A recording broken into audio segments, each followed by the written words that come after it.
Good morning. We start with general questions, and the first question is from Jenny Gilruth. Can I start by reminding members I'm the PLO to the Cabinet Secretary for Education to ask the Scottish Government what steps it has taken to close the attainment gap. Minister Jamie Hepburn. The Scottish Government has committed £750 million during the course of this Parliament through the Attainment Scotland Fund to provide targeted support for children, schools and communities to close the poverty-related attainment gap. In 2017-18, £120 million will be allocated directly to head teachers on the basis of numbers of pupils in primary 1 to secondary 3 known to be eligible and registered for free school meals at a rate of £1,200 per pupil.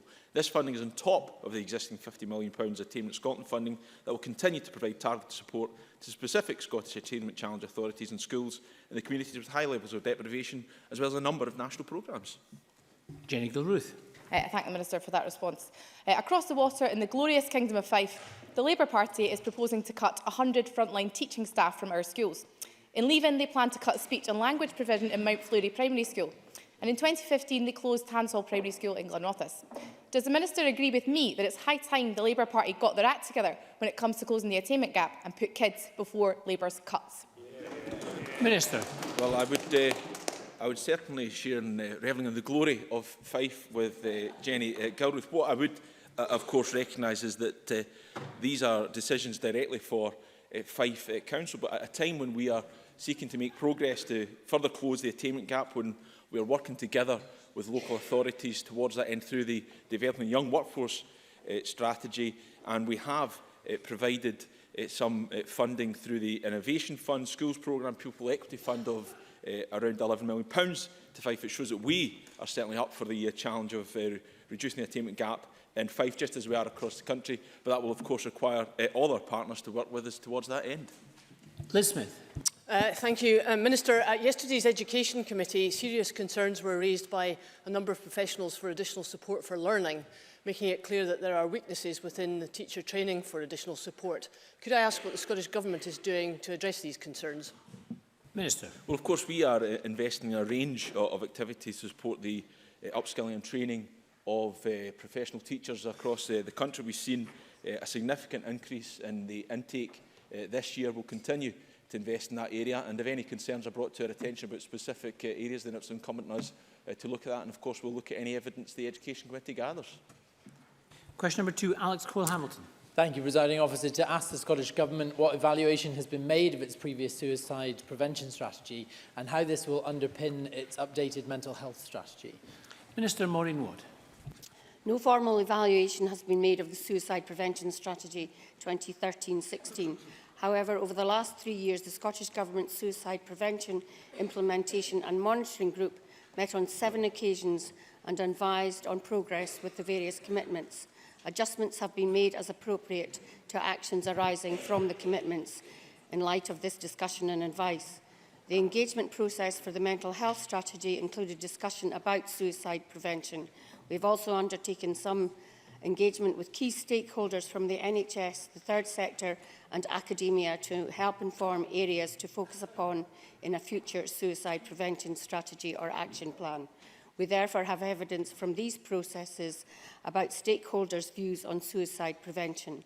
Later in 2017, we will undertake some wider engagement in order to allow stakeholders the opportunity to feed in their views. Alex Cole-Hamilton.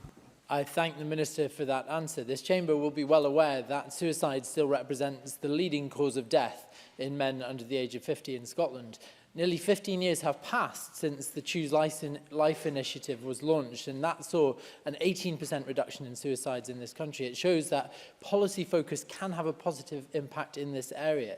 To this end, can the Minister indicate when the last suicide prevention strategy, which expired last year, will be replaced and what measures it might contain? Minister. Well, as I indicated in my answer, we do continue to monitor the effectiveness of the current suicide prevention strategy, which of course continues until a new one is published. As the member is aware, at the moment we're concentrating on the mental health strategy, but as I said in my answer, we will review the current suicide prevention strategy in due course. Kenneth Gibson. Thank you, Presiding Officer. From 2011 to 2015, the rate of suicide in NHS, Ayrshire, Nairn, Grampian and Tayside were significantly lower than in the rest of Scotland, while in Lothian and Highland suicide rates were significantly higher. This is even when deprivation and other factors were considered. Can I ask the Minister if the reasons why these differences occurred have been examined in order that lessons learned can help to reduce suicide rates elsewhere in Scotland? Minister. Well, I thank Kenny Gibson for his question. As he knows, suicide is a very complex phenomenon with a wide range of determinants. Any assessment of difference between rates of suicide in local areas must be treated with caution, because in local areas the absolute numbers are much smaller, obviously, than national numbers. We are investing in research such as the Scottish Suicide Information Database, which is helping to cast new light on factors behind individual deaths by suicide. This includes consideration of suicide trends in local NHS board areas.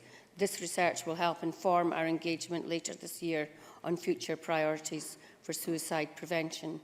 Provision of services, as the member knows, is a local responsibility, and individual NHS boards work with their partners to tailor local suicide prevention work to fit locally assessed needs and circumstances. Anna Sarwar. Thank you, Presiding Officer. There's clearly a link between deprivation and suicide rates. So what work is the government doing to tackle inequality in Scotland, which is rising in the last 10 years?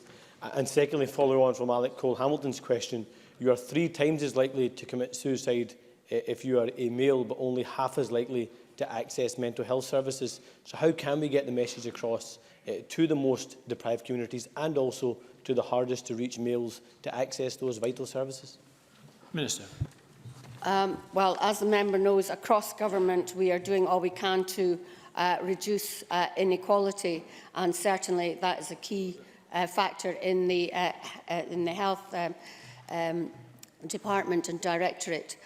In terms of the hard to reach people, that is why it is important that provision of services is a local responsibility, so that local partners can work to fit the needs of their local communities. Miles Briggs. Thank you, Presiding Officer. The Minister has recognised that there is a need to refresh local suicide prevention action around the country. So can she update to Parliament how local suicide prevention schemes will be supported as the national strategy is developed? Maureen Watt. As the member indicates, I am aware of the MSPs, including myself, having had a number of emails on this particular issue, and that obviously will be taken into account when we develop the next strategy. Question number 3, Ian Gray. To ask the Scottish Government what recent discussions it has had with retail banks regarding branch networks. Minister Paul Wheelhouse. Scottish Government ministers meet regularly with the retail banks to discuss a wide range of issues, including branch closures. I appreciate Mr Gray's concerns over the closures recently announced in his own constituency, which will have an undoubted impact on local communities. Those concerns are shared by many as banks continue to change the way they choose to deliver services to their customers, albeit we also recognise the shift over to digital banking is having a significant impact on the footfall in some branches. While we recognise declining branch activity may be a driver for banks today, we would urge banks to avoid acting precipitately and to see branch closures as a last resort, and before closing a branch, to consider consultation with local stakeholders and communities to explore all practical options to retain a branch where viable to do so, and to consider alternatives to reflect the needs of many customers who have a strong preference or indeed need for face-to-face contact. Ian Gray. Indeed, Preston Pans in my constituency recently lost its last bank, an RBS branch, and now nearby Trinent is down to one bank with the TSB closing their branch there. I do appreciate, as the Minister made clear, these decisions are not in the control of government. But can I ask the Minister and his colleagues to take every opportunity to perhaps go a little further than he did in his answer and impress on these banks that they benefited from a great deal of public money, and the public deserves better in return? Minister. Well, I very much recognise Ian Gray's point that that's a point that's been made to me by a number of members, and I know Ian Gray has been proactive on this issue. I know Kenneth Gibson and other members in the Chamber have raised similar issues in their own constituency. So I give an undertaking to Ian Gray that I will, and indeed other members across the Chamber who have expressed an interest in this area, to work with the banks to identify what we can do to tackle this challenge. We do have to recognise there are fundamental changes taking place in banking, but I would hope that we can also find ways to try and preserve branches where possible, and to work both UK Government, Scottish Government, indeed working together to try and make sure where reserve powers intervene here, that we have the right environment to protect branches. But I do take the point entirely that branches which have significant public stake in them, controlled by UK Government, could do more perhaps to protect the branch network. Question number 4, Gillian Martin. Presiding Officer, to ask the Scottish Government what it is doing to assist people in the oil and gas industry who are facing redundancy. Minister Paul Wheelock. The Scottish Government has done everything it can to minimise redundancies in the oil and gas industry, but where this has not been possible, we have supported affected employees through our initiative for responding to redundancy situations, the Partnership for Action for Continuing Employment, or PACE, which has focused significant efforts in the North East, with 4 large events attended by around 3,500 people. A 5th employment support event will take place in Aberdeen on the 29th of March. Furthermore, the Energy Jobs Task Force has brought together key partners to maximise employment opportunities, and we've set up a £12 million transition training fund that has so far enabled more than 1,600 former oil and gas workers to receive support for training from the fund. Training programmes procured by the fund will look to create 755 employment opportunities through 2 procurement rounds, and the fund is also supporting 12 individuals to retrain as teachers in STEM subjects in the North East. Gillian Martin. Thank the Minister for that answer. Recently, I found evidence that many companies are not even considering giving interviews to applicants that have come from an oil and gas background. Since I revealed this evidence publicly, I've been inundated with emails from constituents and workers all over Scotland who say they've actually felt discriminated against. I've contacted the UK Employment Secretary about this over a month ago, have had no response to my request for guidance and action. Can the Minister outline for me the Scottish Government's response to this issue, which is affecting many skilled people genuinely wishing to move into other sectors for employment? Minister. Well, it's deeply concerning to hear these reports that people are being discriminated against now. Certainly, I think it's absolutely right that Gillian Martin has raised this with UK Government ministers who clearly have responsibility in this area. I am very disappointed that, although not entirely surprised, I have to say that Gillian Martin has not yet received a response to her correspondence. But if Gillian Martin would be willing to get permission from those who have provided that information to share that with myself, I would certainly undertake to take this issue up with my colleague Jamie Hepburn as well, and with UK ministers, to make sure that we take this further. We are fully committed for our own part in the Scottish Government to promoting fair work practices throughout Scotland, and we will continue to lobby the UK Government for full set of powers around employment law in order that this Parliament, regardless of party, this Parliament can adopt a more proactive role in addressing exactly the kind of issues that Gillian Martin has raised on behalf of her constituents.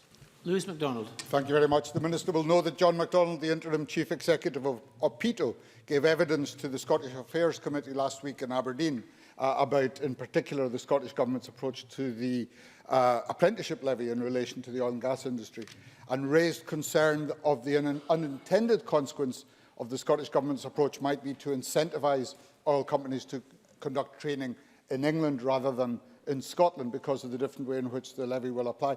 Given his evidence and his call for a rethink by the Scottish Government, will the Minister give an undertaking today to carry out such a rethink? Minister. Well, I certainly would first want to put on record our concern, which I know my colleague Jamie Hepburn has mentioned a number of times in this chamber, that we were not consulted on the imposition of the apprenticeship levy, which clearly has a big impact on major employers in Scotland, and that was a fundamental failure, I think, of the part of the UK Government to engage the Scottish Government in its responsibilities. But I do take on board the point, this very serious point, that we need to make sure that we have sufficient support for oil and gas employers in training. I know there has been very good engagement between Mr Hepburn and OPITO, but I certainly will continue my own dialogue with OPITO and indeed Mr Hepburn as to how we can ensure that the training packages that are available for the oil and gas industry are as good as they can be. But I would point out that the funding which came with the apprenticeship levy announcement was merely replacing funding in the block grant, and clearly that is a concern to us, that this is not new funding, and therefore again why it's such a failure on the part of the UK Government not to consult the Scottish Government in the first place. Question number 5, Gail Ross. Thank you, Presiding Officer. To ask the Scottish Government how it works with rural community councils to develop community empowerment, devolve powers locally and help reform local government. Minister Kevin Stewart. Thank you, Presiding Officer. It always has to be remembered that the statutory oversight and responsibility for community councils rests with local authorities. That said, the Government welcomes the approach of those community councils who already undertake a wide range of roles and activities for the benefit of their communities. Over recent times, the Government has been working with COSLA, the Improvement Service and Edinburgh Napier University to support community councils in their role across Scotland. In addition, the Community Empowerment Act will create opportunities for communities and community councils to enter into dialogue with public authorities about local issues and local services on their terms. And through our Community Choices programme, we have been supporting communities and community councils in the Highlands and across Scotland to be able to make decisions on local spending priorities. Gail Ross. I thank the Minister for that answer. I note in my own constituency of Caithness, Sutherland and Ross, many communities feel on the periphery of decision-making by councils, and whilst there has been progress made in terms of participatory budgeting, many rural communities in my constituency feel that their voices are not being heard by those in the council. And can I ask if there are any plans for a more proactive approach for these communities from the Scottish Government in future? Minister. Thank you. I thank Ms Ross for her question, and I'm really pleased that she referred to the use of participatory budgeting, which has the potential to make a real and positive contribution to communities' involvement in decision-making.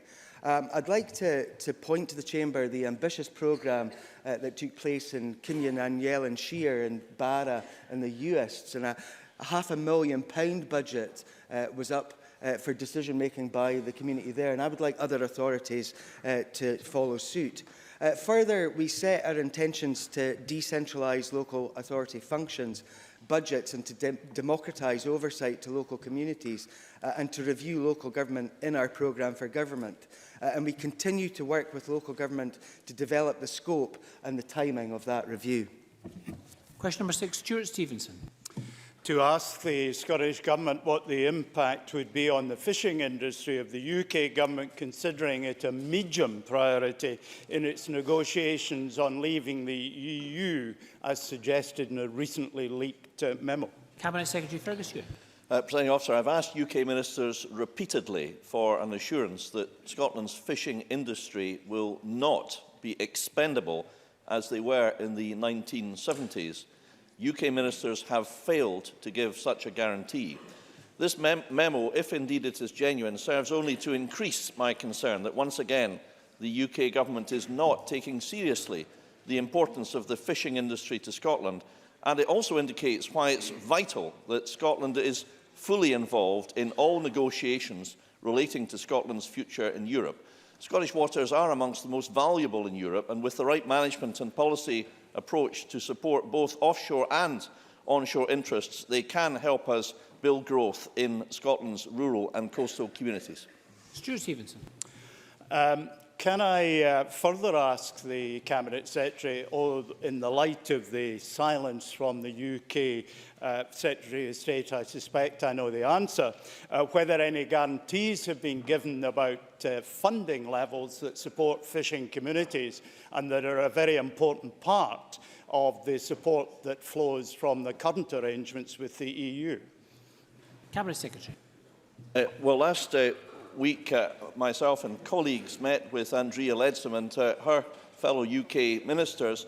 I can't say what she said at that meeting because of the rules under which it was conducted, but I am able to state that I asked for an assurance that the pre-referendum pledges made by Andrea Leadsom and George Eustace that EU funding of £500 million a year to our rural economy would be matched. Those were the pre-referendum pledges.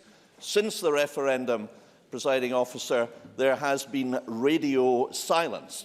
I specifically asked Andrea Leadsom to confirm that she would match her pledge, her unequivocal pledge, that the UK government will match the funding of the EU. Presiding Officer, we are still waiting for a reply But of course, we shall fight and fight again for a fair deal for Scotland's fishermen, and that's why we will fight to prevent them being sold out now, as they were in the 1970s, when it emerged after the referendum that an internal memo in Whitehall said that the Conservatives regarded the Scottish fishing interests as, quotes, expendable. Finlay Carson. In light of the Cabinet Secretary's previous answer, can I ask him, is the Scottish Government in favour of Scotland remaining a part of the Common Fisheries Policy? Cabinet Secretary. Well, we have put forward our alternative paper, Scotland's Place in Europe, where we would be able to come out of the Common Fisheries Policy. Sadly, Presiding Officer, well, that's in our paper. I suggest you read it. You might educate yourselves. Sadly, the UK Government, despite Mr Russell's frequent meetings with Mr Davis, have said precisely nothing whatsoever in response to that very serious paper, which sets out proposals that would protect Scotland's interests and make clear the importance of single market membership to our economy, as well as that we would not be happy to remain constrained by the CFP as an acceptable option outside